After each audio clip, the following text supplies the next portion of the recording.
Well, we're here. We're back. Sovereign Minds, The podcast. I don't know why we do it. We do what we do. I don't know why.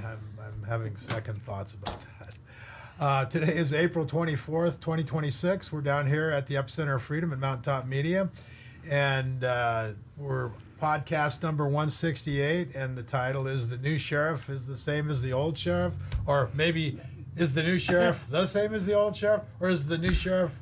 Oh, we can come up with some other things that probably wouldn't. Is the new sheriff a real sheriff? Maybe that one is. The real question is, do we have a sheriff? Do we have a sheriff? That's the question. Yeah. So we got a guest. I guess I should introduce. We got Patrick Jones here, and he's had, I hate to use the term bombshell, but it's probably pretty appropriate. Kaboom. Yeah, on this. So, but this is about the sheriff, the double dipping Shasta County. Go. So a few weeks ago, I was bored looking around Transparent California. You get bored? Sometimes, and I've looked there before just for looking at different salaries, and I for whatever reason I hit sheriffs and it pops all the sheriffs up for all counties in California, and you see some sheriffs at $600,000 in pay and benefits. So that's the right hand column, that's your total pay and benefits, and and of course for public safety officers, the benefits are almost as much as your base pay, right? So it's so some of these numbers are pretty shocking. I see Sheriff Johnson at $445,000 for the year 2024, and then sheriffs down the line. But I come back to Sheriff Johnson, and I thought, well, what's his base pay? There's his base pay, 200 and something thousand, and then I go to benefits, and it's zero.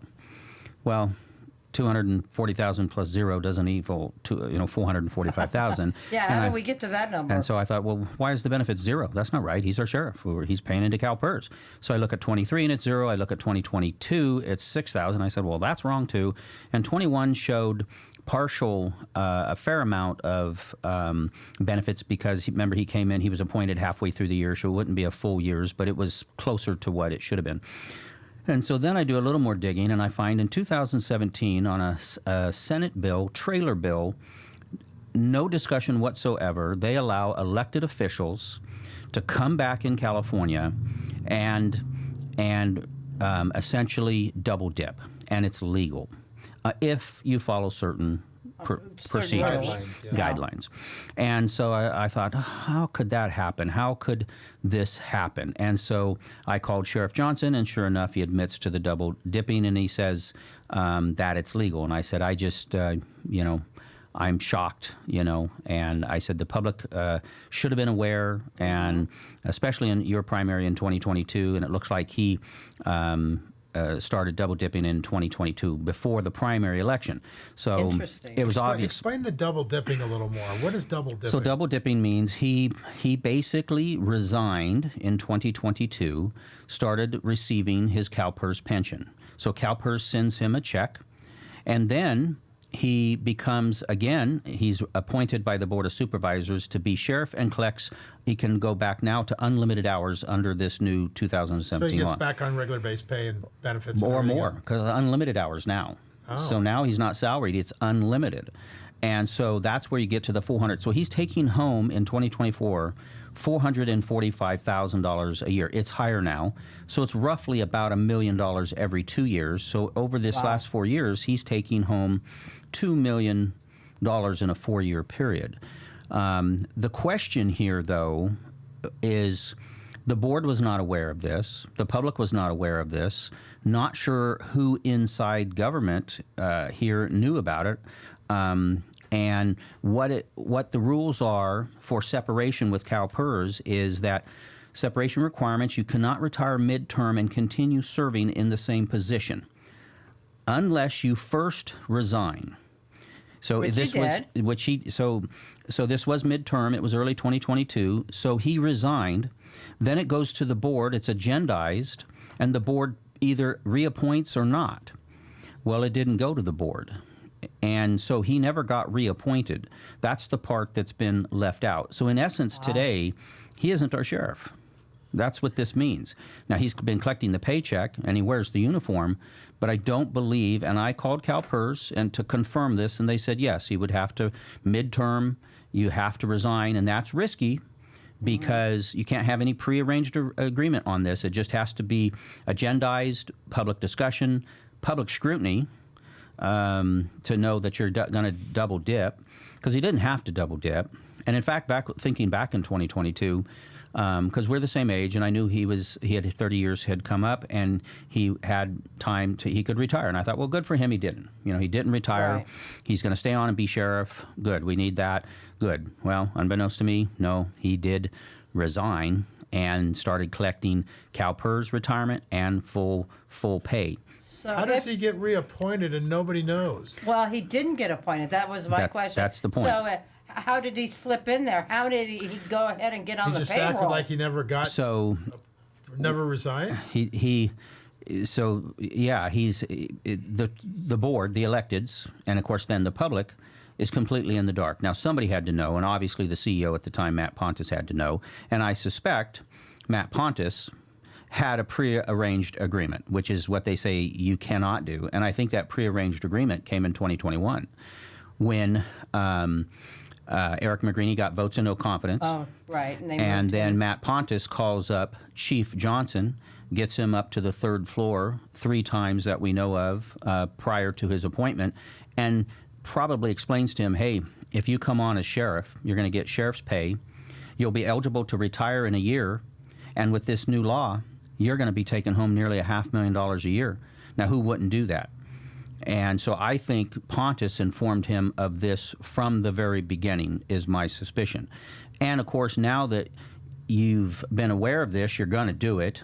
And you've got to keep it quiet, though, because you're in a heated campaign against John Green. Yeah. Well, that's the problem, because if this had came out, this was right before the election. Right before. And so if it had came out that he had resigned and was getting all this new money coming in on the salary, would have it affected the election? Well, and what was funny about it, because I was very familiar at that time, I was working with John Green, and the Johnson camp was complaining that John Green could do this very thing, yet they were doing the very thing that they were Right. complaining that John Green could do, because he is already retired. And that's the proper way. If you're going to legally double dip today, you would retire from service, which John Green did. If he was elected, now he's sheriff, he could double dip.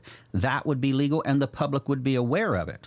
Here, the transparency was gone. Now, recently, Sheriff Johnson released a statement, and full of holes, full of inaccuracies. First, he said it's legal, and there, yes, double dipping the actual right process way. can be legal. The way he did it, absolutely not legal.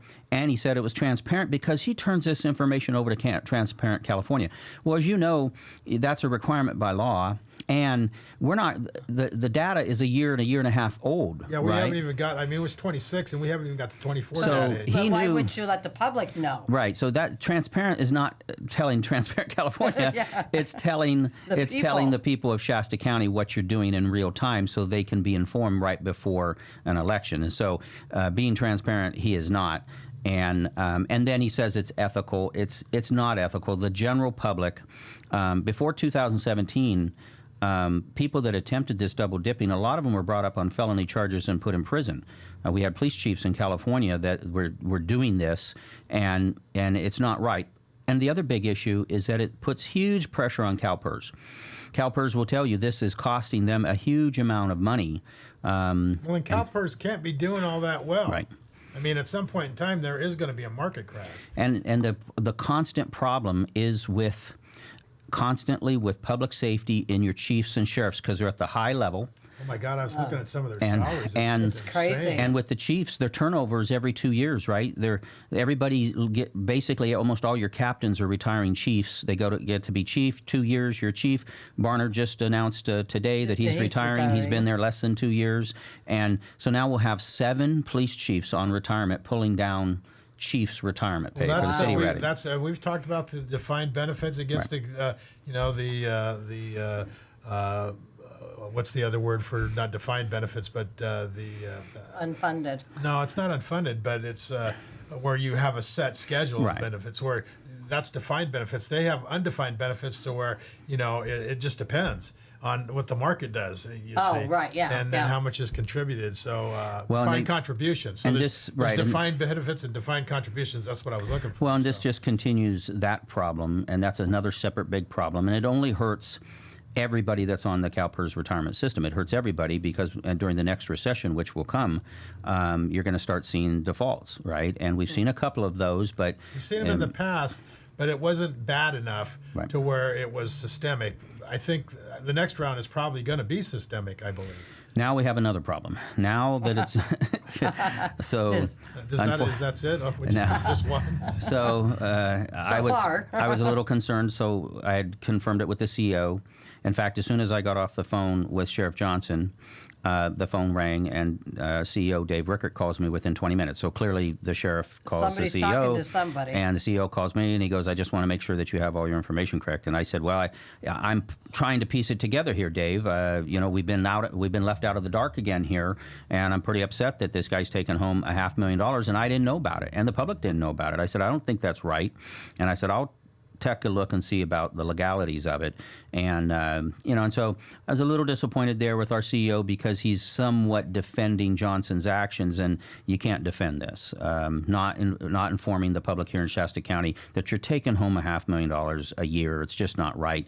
Come to find out, I look at Transparent California, and once again, I take a look at our tax collector, and I see her benefits have substantially dropped in 2024, which means she has opted out. She resigned in 2024. She's now taking her CalPERS retirement and her pay. So I called the tax collector, asked her, and she said yes. And she said, I've worked, here for 50 years, which is true, and this is what I'm doing. Just because you've worked for some place for 50 years, as I have, doesn't mean that you do wrong things. Did you get to spike your retirement? I mean, Right. we've seen this before with other, CEOs. Like the one that comes to mind is Mike Warren. I mean, Right. but And Pat Minturn and Pat Minturn, they all spike their salaries. Barry before. Tippin. I mean, it's just Yeah. over But and over. wouldn't you question it? I mean, when us normal people would go, "You mean I can retire Now- and then I can?" Well, here's the new problem. So it's understandable how this happened with Sheriff Johnson and Matt Pontus, the rotten Matt Pontus that he was, the convicted felon that he was, that we didn't know about as well, that I uncovered and made public, Right. and within 2 weeks he resigned. So good And that for was hidden by who?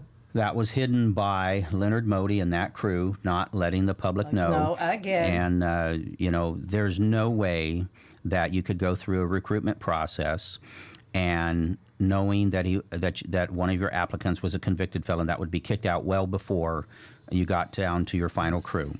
Now the problem is, when Lori J. Scott, our tax collector, did the same thing that Michael Johnson did in 2022, she did it in 2024. Now we have a new CEO, we have a new county council, and they would have had to have known. The problem here is they may or may not have liked this, but they didn't, again, come forward to the board. I was there on the board. So while this was happening, once again, there was a resignation. There needed to be a reappointment, and it didn't come to the board with now new leadership. Now, Probably is this because that everybody's on the team? Everybody's looking to spike their in the future. This could be them. Is that what's going on? They probably would have wanted to come forward. I think they probably, in their hearts, I'm hoping they wanted to bring this forward. But if they did, then it would expose the Sheriff Johnson for doing it and whomever else has done it. I don't know. Right. And so now, once you open up that door, then all doors get opened, right? And I don't think they wanted to open the door. They just wanted, and Lori J. Scott's going to retire at the end of this year, so she was gonna go off into the sunset. Nobody would know. Johnson's probably would go a couple more years and not run again, and so no one would know. So in essence, this was all going to be covered up if no one could catch it. Now there's 40 million people in California and 180,000 in Shasta County, but only one person found it. That's me.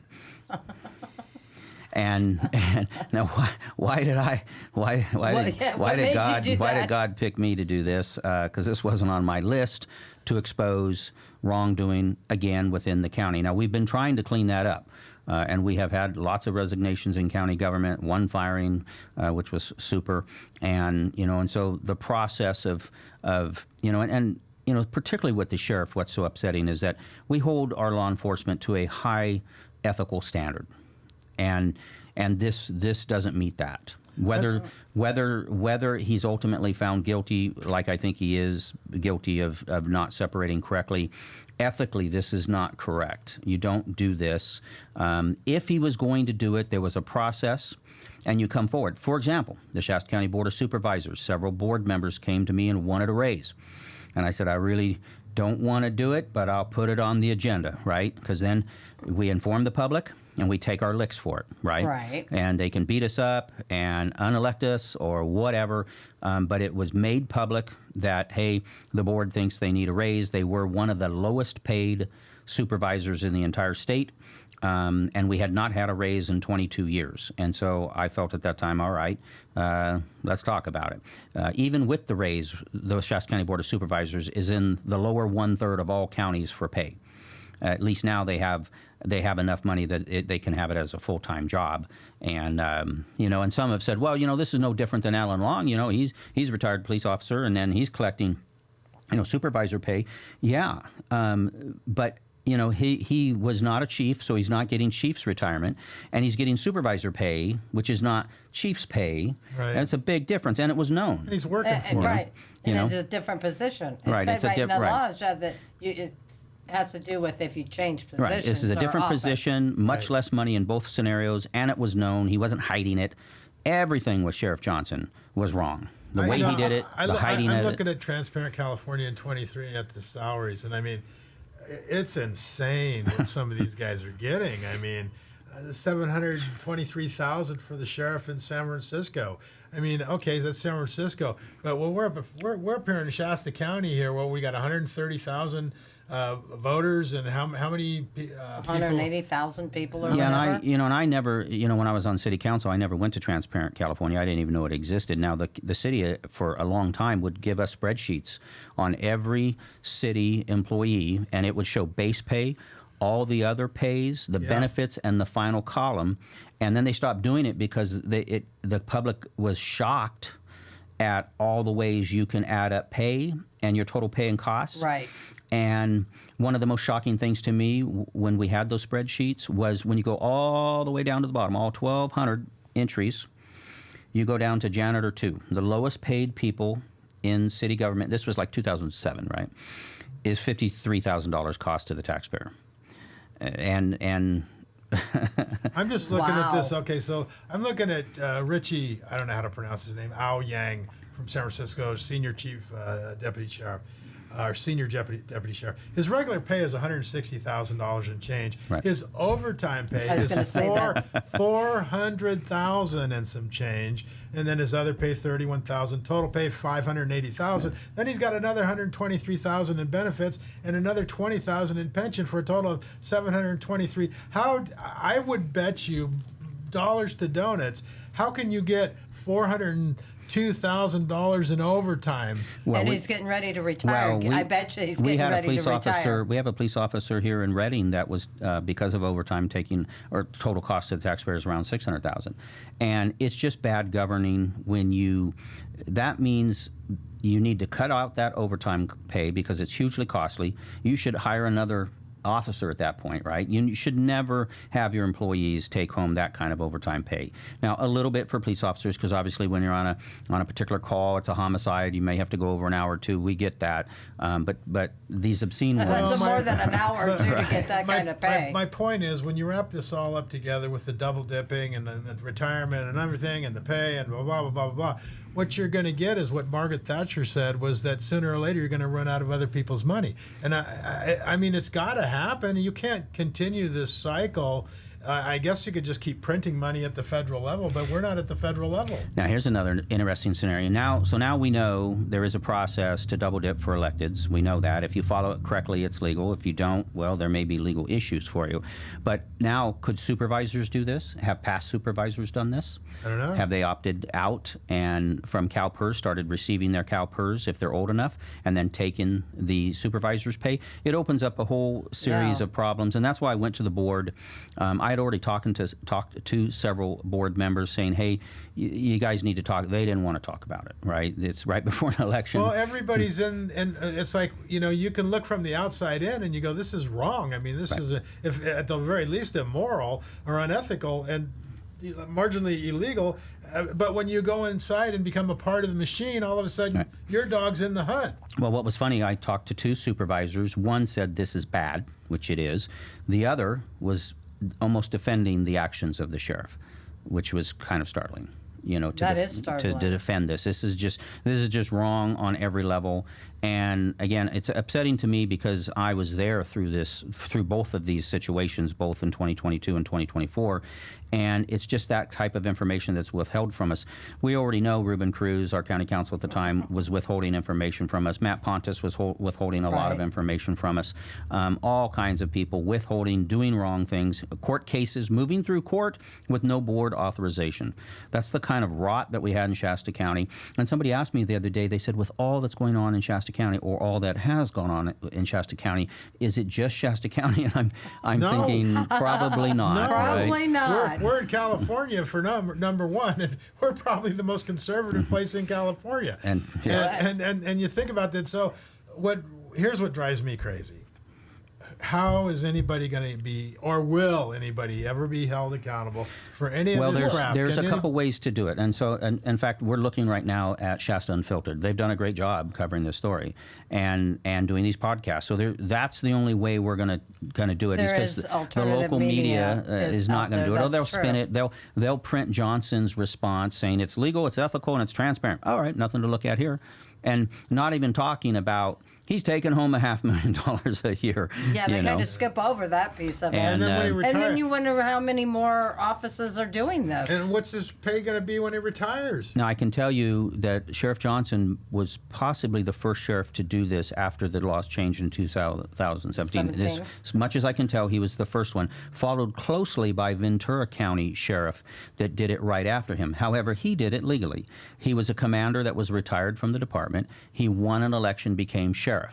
So he did it correctly, legally. However, he did one thing bad, the same thing that Michael Johnson did bad, is he didn't tell the public he was double dipping. But there, the Ventura County Star, Tony, a reporter, picked it up just within a few months and put it in the paper. And it got a lot of scrutiny as to his double dipping, right? He did it legally there. Right. But he wasn't transparent. He didn't tell the public. But there they had a newspaper that picked it up fairly quickly. Here we don't have a newspaper, so it didn't We get don't quick. have a new. I mean, what we got citizen journalists Right.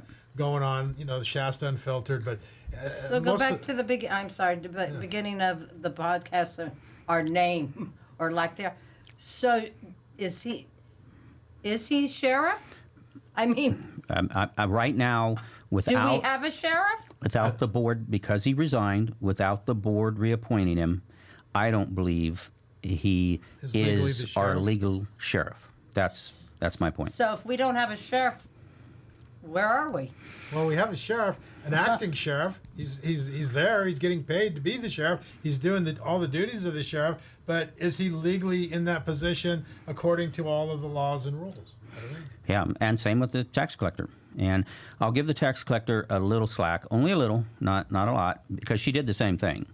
I can't give her too much slack, but she didn't do it right in front of a primary election to deceive the voters, right? And the kind of pay that she's getting is not what the sheriff is getting, and she's getting it for a lesser time. She got it for part of 24, all of 25, and she'll get it for all of 26. So And then she retires. 2.5 years. Well, Johnson's already on his 5th year, Wow. and much higher pay, and he did it and fooled the voters. And because I guarantee you, with two individuals that had 28 years of experience in that primary election in 2022, that type of news coming out, if it was made public, Greenwood would probably got elected. Yeah, I think you would have had a different outcome there. And Well, that is, of course, unless they cheated. And the Well, interesting the thing. whole thing. Well, here's the interesting thing: is that I mean, he resigned, so he quite risky, right? To do this, you have to resign. Right. So you have to resign, and then There better be somebody scratching your back. and so there's no. He may have not been reappointed sheriff. He could have ran, but not as he wouldn't have been sheriff. The board could have technically appointed John Green. Oh, How- yeah, they could have. how interesting that would have been. Because he was resigned. Right. He had already retired. Yeah. So very interesting things. So this has all come to light, and there may be others. So if anybody's wanting to do a little research, the easy way to take a look is to see their benefit category as long as it's being pretty steady. And then all of a sudden, if you see a drop or no benefits being paid, then you know that either they have resigned and they're not working there anymore, or they're double dipping. Any new revelations that we should talk about at the end of this? I mean, is there anything new that we haven't covered? Well, what it's going to do, though, is so now that we're making it a knowledge of it to the public, and I will say there's a few other counties that have had some articles in their papers, other counties, other cities after 2000. I've seen some articles in 2018 now where they were talking about this and they're making it public.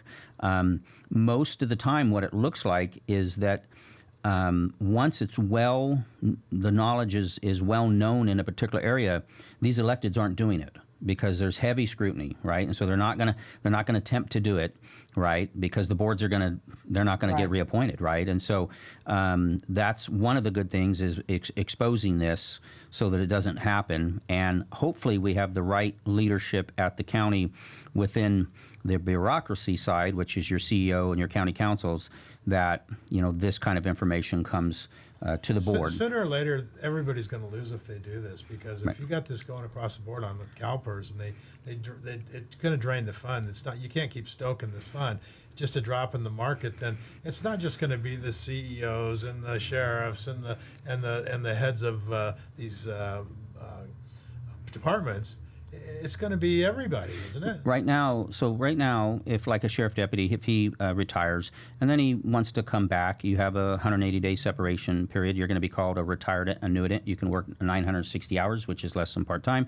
And I think you can do that up to 5 years. And I don't think that's so bad. The public is aware of it. Right. You're retired. You're a public annuitant. You're not going to be making huge amounts of money, and you are saving those government entities paying pensions on this because you're already receiving your pension.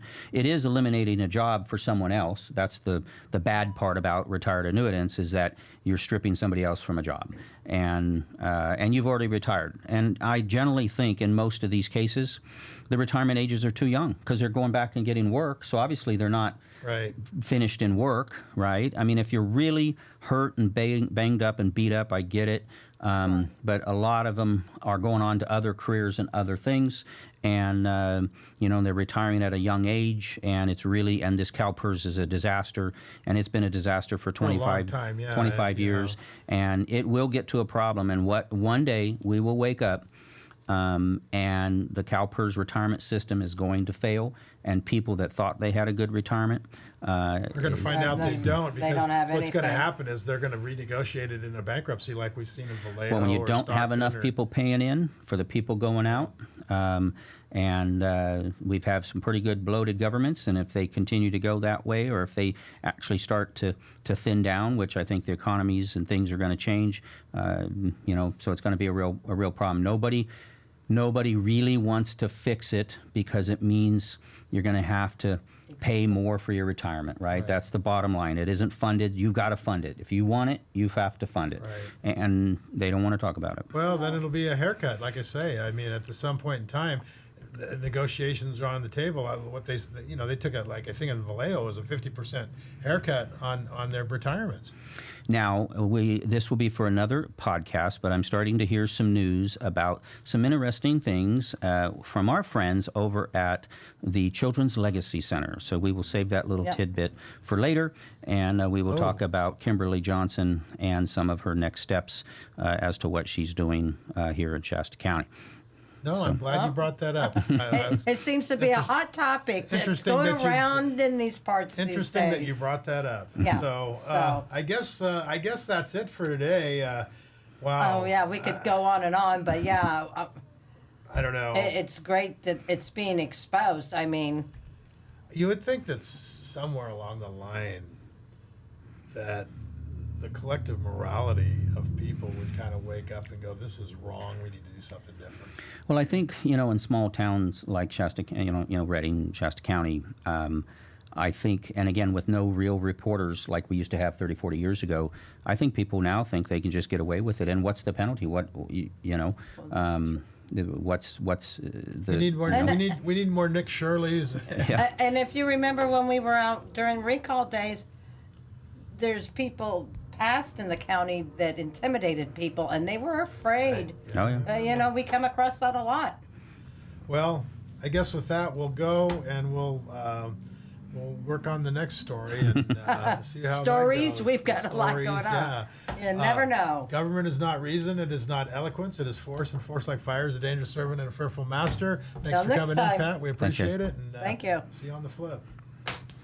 If you dig through public compensation databases long enough, you usually find exactly what you expect: standard salaries, taxes, and standard retirement deductions. But occasionally, you stumble across a number that stops you in your tracks. Look at this data visualization tracking public records for 2023 and 2024. In the pay column, we see an annual compensation of roughly $445,000. But right next to it, in the benefits package column, there are exactly $0 contributed. That row belongs to Shasta County Sheriff Michael Johnson, and according to former County Supervisor Patrick Jones, that zero is the footprint of a nearly $1 million secret. Jones alleges that right in the middle of his 2022 re-election campaign, Sheriff Johnson quietly retired from CalPERS, the state's public employee retirement system. He then immediately began drawing his full pension while simultaneously collecting his entire county salary as an elected official. When Jones confronted him privately about this arrangement, Johnson didn't deny it. Instead, he allegedly defended the maneuver by stating that while it was highly unethical, it wasn't actually illegal. Uncovering local government secrets requires relentless reporting. That's exactly what organizations like our sponsor, Shasta Unfiltered, do every day. Scan the code on screen to support their deep dives into North State news. Missing benefit deductions on a public ledger don't happen by accident. This was a deliberate maneuver that funneled hundreds of thousands of dollars to the sheriff, completely hidden from the voters who put him in power. The mechanics making this possible trace back to Sacramento. In 2017, the state legislature passed a little-known law carving out special privileges for elected officials. An official can formally retire and start drawing from the pension fund, LOOP. Then, they are instantly rehired into the exact same elected position, unlocking unlimited hours and collecting their county salary. Both streams merge into a single massive paycheck. By law, Johnson was obligated to disclose this financial restructuring to the Board of Supervisors. Yet, according to Jones, the sheriff bypassed the board entirely, executing the retirement and rehire maneuver behind closed doors. Exploiting a pension loophole in the dark is concerning on its own, but looking closely at the sheriff's tenure reveals a broader strategy of using private leverage to avoid public oversight. Between 2022 and 2023, Shasta County faced a severe jail staffing crisis. In response, Sheriff Johnson abruptly shut down an entire floor of the facility and released approximately 100 inmates straight into the community. A crisis of that scale typically triggers emergency public meetings with the Board of Supervisors to find recruitment solutions. Instead, Jones claims the sheriff used the inmate release as leverage in private. Behind closed doors, Johnson demanded an $8 million raise package for his deputies. When he eventually reopened the jail floor, he did so with just 9 reassigned deputies, a fraction of the staff originally claimed necessary. That same year, during the highly contentious recall effort against former supervisor Leonard Modi, Jones arrived to host a public meeting, only to find his keycard to the county building had been mysteriously deactivated the night before. Forced to hold the meeting outdoors, attendees found themselves heavily monitored. Aerial surveillance drones hovered above the crowd, plainclothes officers watched from across the street, and a SWAT team was assembled behind the building. The crowd consisted primarily of women and children. Yet Jones claims that known agitators were deliberately planted among them to incite a riot and artificially justify the aggressive law enforcement presence. Using inmate releases to force budget demands and deploying armed intimidation at public gatherings pushes a local official's authority well past the boundaries of standard law enforcement. All of this raises a crucial question. If voters had known in the fall of 2022 that their sheriff was quietly pulling down a double salary, would they have re-elected him? By keeping the details of his compensation hidden during an active campaign, The electorate was denied the facts they needed to make an informed choice at the ballot box. Now, that same leadership is rapidly expanding the use of flock safety cameras, automated county-wide license plate readers that track the movements of ordinary citizens. Mass surveillance tech requires immense public trust. Jones argues that putting a tracking network in the hands of a department operating in the shadows is a direct threat to civilian privacy. To stop this from happening again, Jones is calling for immediate legislative action, a new county ordinance mandating that any future double-dipping by elected officials must be disclosed and debated in an open public session. With the primary election approaching in June 2026, the responsibility falls on voters to demand clear answers and hold their local representatives to strict standards of transparency.